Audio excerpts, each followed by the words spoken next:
하나님의 말씀 보겠습니다. 사도행전 4장입니다. 5장입니다. 사도행전 5장 1절부터 11절까지 말씀입니다.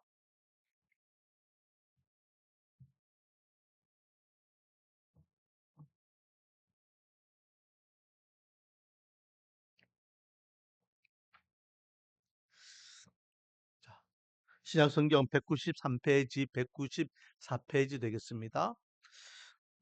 1절부터 대독합니다. 아나니아라는 사람이 그의 아내 삽비라와 더불어 소유를 팔아 그 값에서 얼마를 감추매 그 아내도 알더라. 얼마만 가져다가 사도들의 발 앞에 두니 베드로가 이르되 아나니아야 어찌하여 사탄이 내 마음에 가득하여 내가 성령을 속이고 땅값 얼마를 감추었느냐. 땅이 그대로 있을 때에는 내 땅이 아니며 판 후에도 내 마음대로 할 수가 없더냐. 어찌하여 이 일을 내 마음에 두었느냐. 사람에게 거짓말한 것이 아니요 하나님께로다. 아나니아가 이 말을 듣고 엎드려져 혼이 떠나니 이 일을 듣는 사람이 다 크게 두려워하더라. 젊은 사람들이 일어나 시신을 싸서 메고 나가 장사하니라. 3시간쯤 지나 그의 아내가 그 일어난 일을 알지 못하고 들어오니 베드로가 이르되 그 땅 판 값이 이것뿐이냐 내게 말하라 하니 이르되 예 이것뿐이라 하더라. 베드로가 이르되 너희가 어찌 함께 꾀하여 주의 영을 시험하려 하느냐. 보라 내 남편을 장사하고 오는 사람들의 발이 문 앞에 이르렀으니 또 너를 메어 나가리라 하니 곧 그가 베드로의 발 앞에 엎드려져 혼이 떠나는지라. 젊은 사람들이 들어와 죽은 것을 보고 메다가 그의 남편 곁에 장사하니 온 교회와 이 일을 듣는 사람들이 다 크게 두려워하니라. 아멘. 할렐루야. 오늘도 하나님께 노아 찬양 흥배 예배로서 하나님 앞에 영광 돌리고 주신 말씀을 붙잡고 기도 자리로 나가는 저와 여러분에게 하나님의 한량없는 은혜와 축복이 가득하기를 주님의 이름으로 축원드립니다. 자, 하나님의 은혜 가운데에 초대교회가 부흥성장하고 있습니다. 부흥성장하지만은 이게 오랜 시간에 의해서 부흥성장한 것이 아니라 급작스럽게 지금 일어나는 거예요. 그렇죠? 베드로와 그리고 사도들이 밖에 나가서 복음을 전하니 3,000명, 5,000명이 갑자기 막 몰려오는 겁니다. 아직 교회의 틀도 제대로 안 잡혀 있고 어떤 규범이나 규칙도 없고 우왕좌왕하는 거예요. 우리가 다음에 또 보겠지만은 그래서 7지살 뽑을 때도 어떤 일이 있습니까? 히브리파 과부들과 헬라파 과부들을 이렇게 구제하는 것이 서로 불만족인 거예요. 그래서 불만족이 막 일어나기 시작하고 교회가 이렇게 불만이 토로되기 시작하니까 야 이러면 안 되겠다. 그래서 집사들을 세우는 거거든요. 음. 아직까지 교회는 온전히 올라 우리가 생각하는 그런 교회 틀이 아니다는 거예요. 그렇다면 적어도 교회가 구심점은 있어야 되고 적어도 이 부분에 있어서는 정확하게 잣대가 필요한 부분이 있더라라는 거죠. 거기에 대한 사건이 오늘 본문에 나옵니다. 오늘 본문은 우리가 너무나 잘 알고 있는 내용이죠. 아나니아와 삽비라는 두 부부가 자기의 소유 밭을 팔아서 그 밭을 일부를 이제 하나님 앞에 드리면서 남편도 죽고 아내도 죽는 비극적인 그런 사건이 일어납니다. 자, 아나니아와 삽비라가요, 자기들이 서로 상의를 하죠. 우리가 우리 재산을 팔아서 하나님께 드리자. 부부가 좋게 생각했습니다. 그런데 문제는 뭡니까? 그 소유를 팔고 난 다음에 그 돈을 보니까 아깝더라라는 거죠. 야, 이거 다 바치기 너무 아깝다. 그래서 우리 일부만 드리고 일부는 우리가 가지자. 그래서 아나니아 남편이 먼저 그 일부를 하나님 앞에 헌금 드리기 위해서 베드로를 찾아갑니다. 그리고 베드로가 호통치죠. 야, 너희들이 지금 성령을 속이느냐? 그리고 바로 즉사해요. 3시간이 지납니다. 남편을 기다려도 남편이 돌아오지 않으니까 삽비라가 슬그머니 또 교회를 찾아와요. 그리고 베드로가 묻습니다. 야, 너희들이 판물건이 판값이 이게 다야? 하니까 네, 이거 맞습니다. 이게 답니다. 어떻게 성령 하나님을 시험하느냐? 어떻게 둘이가 작당해가지고 이렇게 할 수 있지? 지금 문 밖에 네 남편을 장사 지내고 온 젊은이들이 있었다. 너도 음, 똑같이 너 남편 옆에 누워야 되겠다. 그리고 즉시 아내도 죽음을 맞이하게 되더라라는 거죠. 하루아침에 두 사람의 이렇게 생명을 달리하게 되는 걸 보게 됩니다. 두려움이에요. 이 사건을 통해서요. 마지막 11절에 뭐라 되어 있습니까? 온 교회가 이 일을 듣고 사람들이 다 크게 두려워하니라. 다 두려워하는 거예요. 잣대가 생긴 겁니다. 잣대. 교회를 세워나가기 위한 중심, 구시점이 생겼다라는 겁니다. 그러면 아나니아와 삽비라의 이 어리석은 행동을 통하여 교회가 깨닫게 된 교훈은 무엇이고 교회가 교회로서 세워져야 하는 잣대가 무엇이냐? 오늘 본문을 통해서 두 가지를 알 수 있습니다. 한 가지는 따라하지 말라는 거예요. 따라하지 말라. 지금 아나니아와 삽비라가요. 은혜 충만, 성령 충만해가지고 야 우리도 우리의 재산을 다 팔아가지고 가난한 자들에게 나눠주자 막 이런 게 아니에요. 따라하는 겁니다. 왜? 지난주에 24장 32절부터 37절까지 내용이 어떤 내용입니까? 초대교회의 모습이에요. 서로 물건을 이렇게 나눠 쓰는 거예요. 또 부자들은 땅과 밭을 팔아가지고 그 헌금을 사도들에게 가져가면 사도들은 가난한 자들에게 그것을 막 나눠줬어요. 그래서 초대교회는 무엇이 없었더라? 가난한 사람들 없었더라. 왜? 내가 누리고 있는 모든 것들이 다 누구로부터 온 것이기 때문에 하나님으로부터 오는 것이기 때문에 음, 하나님께서 나에게 더 많이 주셨고 하나님께서 저 아무개는 덜 주셨기 때문에 우리 같이 공평하게 나누자는 거예요. 이제는 주 안에서 우리가 다 같이 한 가족이야. 내 거 너 것이 아니야. 우리는 다 같이 함께 하면 되는 거야. 그래서 가난한 자들이 없었더라. 이게 그 초대교회 분위기예요. 그 가운데에 또 우리가 잘 알고 있는 36절, 37절 보면은 바나바라는 인물이 나오죠. 바나바도 밭을 팔아서 사도들에게 가져갔더라라고 되어 있습니다. 그리고 그렇게 바나바는 은혜 가운데에 자기의 농가 밭을 다 팔아서 그렇게 가난한 자들, 구제사업, 교회를 위하여서 헌금을 하는 이 모습 뿐만 아니라 또 교회에서 선한 영향을 끼치면서 바나바를 향하여서 원래는 요셉이라는 이름이에요. 위로자라는 이름으로 바나바를 이렇게 별명을 지어주는 겁니다. 아나니아와 삽비라가 이런 모습들을 보겠죠? 야, 교회에서도 인정받는 사람이 있구나. 모든 사람들 다 행복하구나. 저렇게 사람들이 다 농가 밭을 팔아가지고 함께 하는 거, 또 그렇게 하니까 또 칭찬도 받고, 우리도 한번 해볼까? 그래, 자기들을, 어? 소유를 팔았다는 거죠. 성경에는 그 액수가 나와 있지 않습니다. 하지만은 문제는 뭐냐? 믿음의 분량이에요, 믿음의 분량. 여러분, 100만 원이나 10만 원이나 누구에게는 그것이 큰 돈일 수도 있고 누구에게는 작은 돈이 될 수 있어요.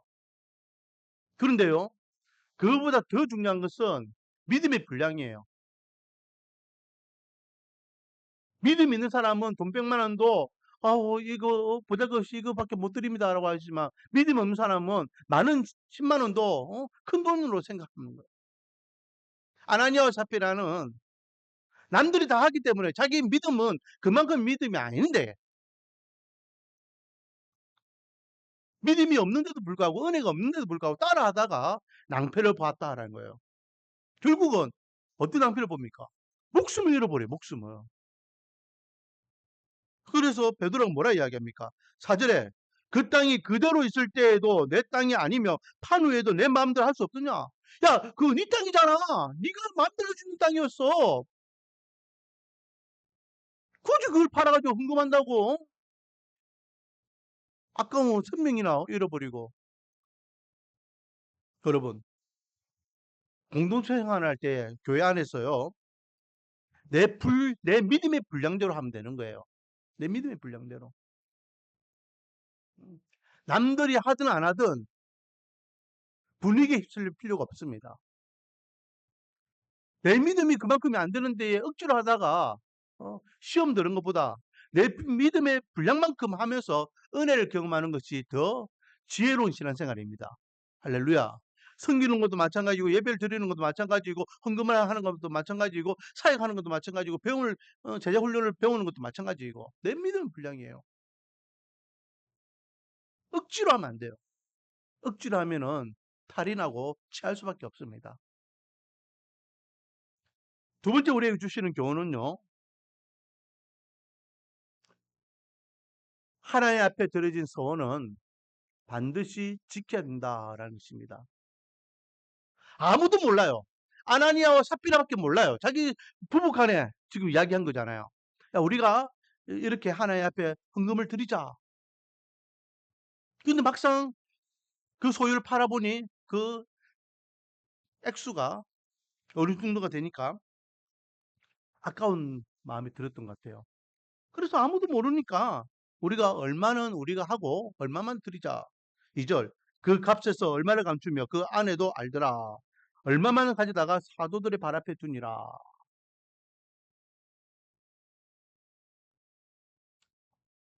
그러니 베드로가 호통을 치죠. 3절 베드로가 이르되 아나니아야 어찌하여 사탄이 내 마음에 가득하여 너가 성령을 속이고 땅값 얼마를 감추었느냐. 이게 성령을 속이는구나. 삽비라에게도 똑같은 말씀을 하죠.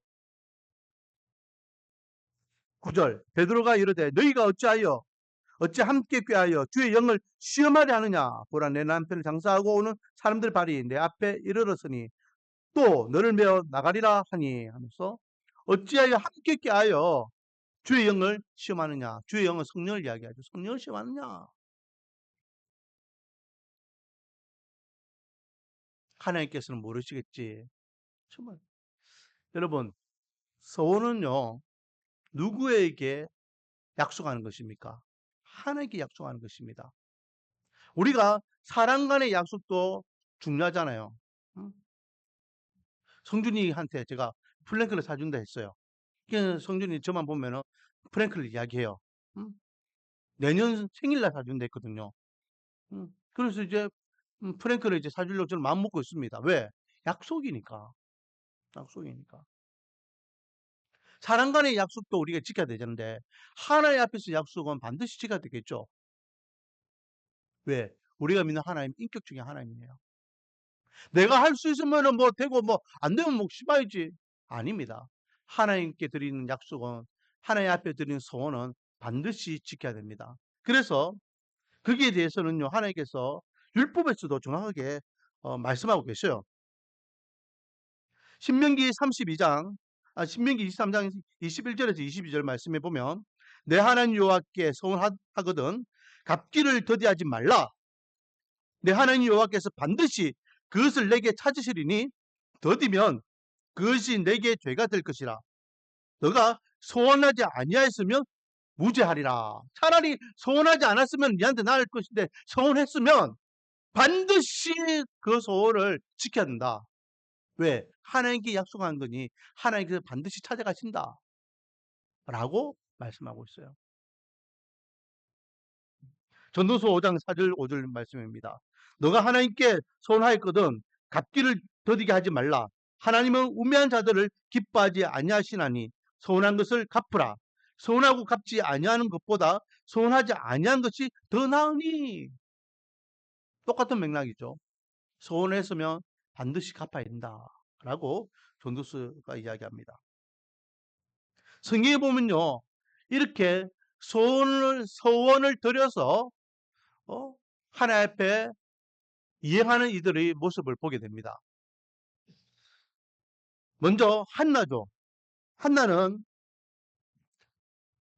하나님 나에게 아들을 주십시오. 아들을 주시면 이 아들을 하나님께 바치겠습니다. 라고 소원해요.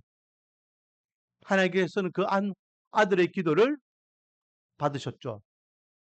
그래서 이 한나에게 아들을 주십니다. 근데요. 아들 사무엘만 주신 것이 아니라 사무엘 이후에 많은 자식들을 하나님께서 주셔요. 왜? 첫 자식을 하나님 앞에 소원했는데 그 자식을 하나님께 드려버렸잖아요. 그러니 사무엘을 대체할 만한 아들들을 하나님께서는 몇 배나 더 주시더라라는 거죠. 조질 때쯤 되어서 아마 성준이 날쯤 되어서 한나는 자기 남편과 함께 내가 사무엘 하나님께 드리기로 소원했어요 하며 이제 엘리 제사장에게 데려갑니다. 그리고 여차여차 해서 이 사무엘을 데려왔습니다라고 해서 그때부터는 사무엘이 철저하게 성전에서 하나님의 사람으로 훈련받고 선지자로 세워지게 되죠. 또 있습니다. 야곱 같은 경우에는요, 자기 엄마와 함께 아버지를 속이죠. 음? 축복을 빼앗아 가잖아요. 누구의 축복권을? 자기 형이 받아야 될 축복을 자기가 빼앗아 가요.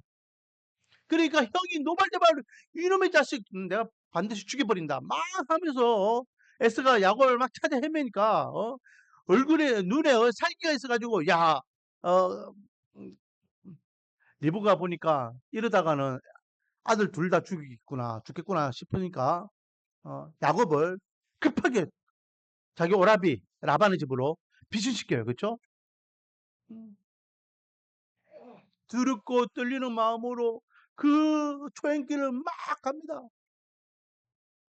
그리고 어, 얼굴이 완전히 눈물바다가 범벅이 돼가지고 밤이 되니까 춥고 야생동물들이 소리가 나고 서글프고 신세 한탄이 일어나죠. 내가 이러려고 형의 그 축복을 내가 빼앗았나? 아이고 내 신세야 처량하다. 막 이렇게 하면서 잠드는 둥 마는 둥 이렇게 잠이 그렇게 들어요. 그때에 야곱이 꿈을 꾸죠.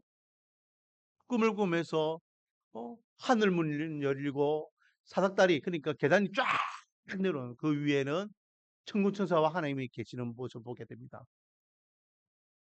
그리고 하나님께서 야곱에게 내가 너와 함께 하겠다. 두려워 말라 놀라지 마라. 라고 말씀하시죠. 내가 갔던 대로 다시 돌아오게 할 테니까 걱정하지 마라. 라고 말씀하셔요. 아침에 일어난 야곱이 어떻게 합니까? 나는 지금 나 홀로 이 외롭고 무서운 길을 걸어가는 줄 알았는데 주님께서 나와 함께 하셨구나. 그리고 자기의 돌베개를 이렇게 세워가지고 제단을 삼고 하나님 앞에 이렇게 번제를 드리죠. 그러면서 야곱이 소원합니다. 주님께서 말씀하신 대로 내가 무사히 삼촌 집에 갔다가 다시 아버지 집으로 오게 하신다면 내가 그때는 여호와 하나님이 나의 하나님이심을. 그리고 이 말은 다른 신들은 바라보지 않고 오직 하나님만 내가 섬기겠다 이 말이에요. 하나님 앞에 온전한 10의 1을 드리겠습니다. 그렇게 소원을 해요. 야곱이 20년 만에 다시 돌아와요. 그 베델에서 하나님께서 나를 돌아오게 하셨음에 감사하며 또다시 제단으로 하나님께 영광을 돌리는 것을 보게 됩니다.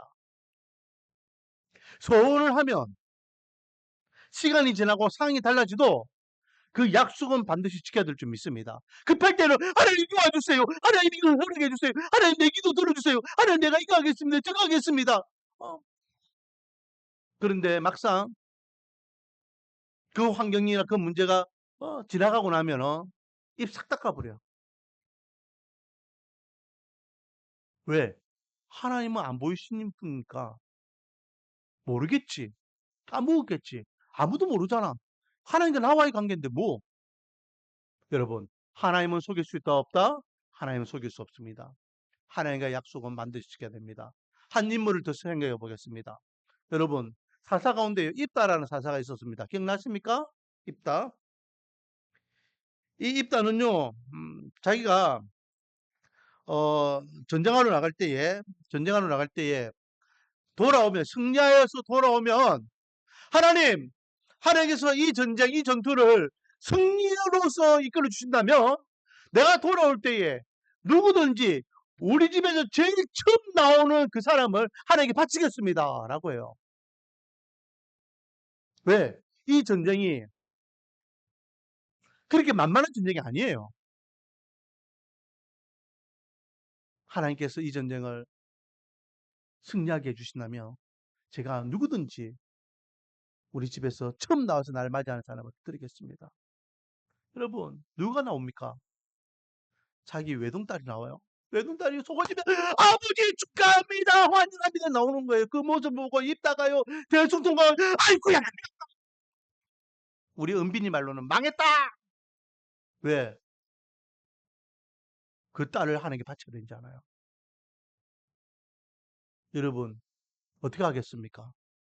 바치겠습니까? 안 바치겠습니까? 바쳐야 되겠습니까? 안 바쳐야 되겠습니까? 다 잘 키운 딸을 여기에서 주는 교훈은요. 잘못된 소원을 하면 안 되는 거예요. 하지만은 그럼에도 불구하고 소원은 소원이기 때문에 입다가 고민하고 고민하고 고민합니다. 눈물 바다게 되죠. 아버지 왜 그래요? 딸아 사실은 아비가 전쟁하러 나가기 전에 하나님께 내가 이렇게 소원했다. 아 딸이요 그 이야기를 듣고요. 억장이 무너집니다. 왜? 자기가 죽는다니까. 어? 자기를 하나님께 바쳐야 된다니까. 아버지 그러면 며칠만 시간 주세요.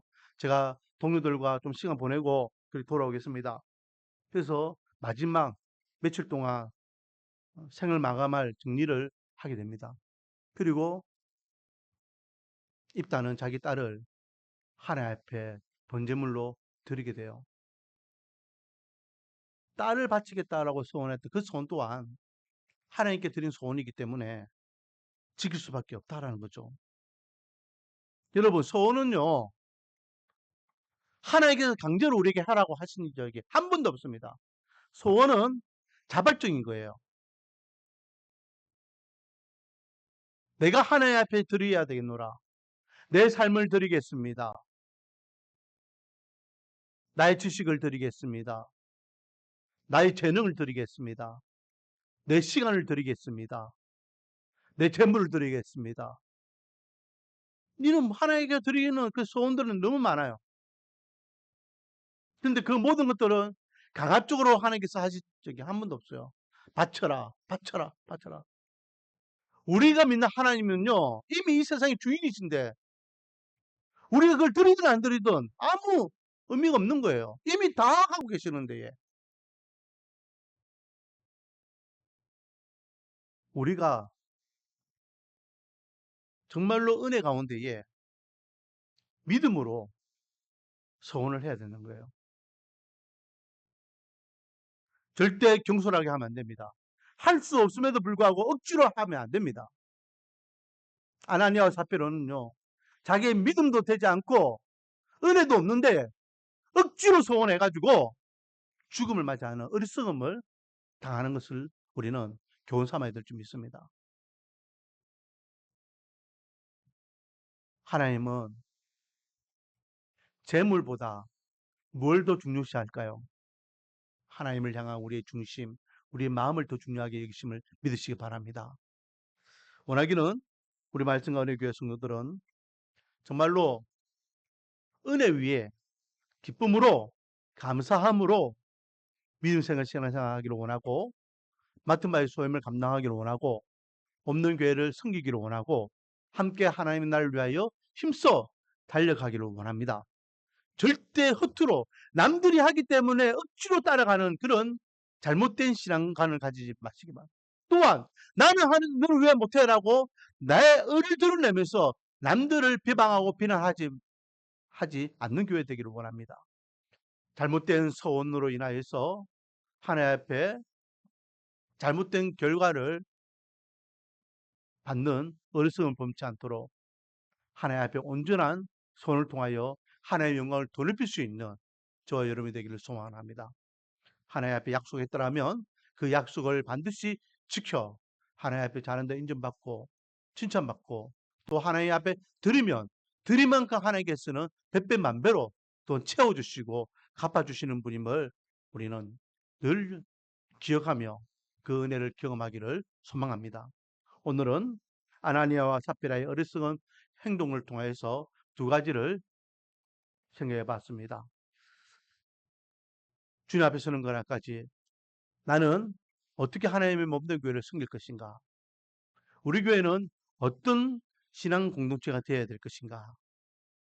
한번 돌아보면서 하나님이 원하시고 하나님 기뻐하시고 온 성도들이 행복한 아름다운 신앙 공동체가 되어 하나님 앞에 잘한다 인정받고 칭찬받는 저와 여러분이 되며 우리 말씀과 은혜의 교회가 되기를 주님의 이름으로 축원드립니다. 기도하겠습니다.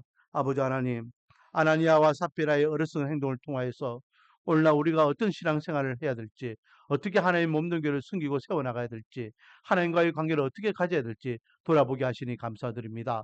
하나님의 입으로만 성경적인 교회가 아니라 정말로 성경 말씀에 근거하여서 은혜 위에 기뻐하고 즐거워하고 감사하는 가운데에 하나님 앞에 영광 돌릴 수 있는 아름다운 하나님의 교회, 우리 말씀과 은혜의 교회가 될 수 있도록 은혜와 복을 다하여 주시옵소서. 예수님의 이름으로 기도드립니다.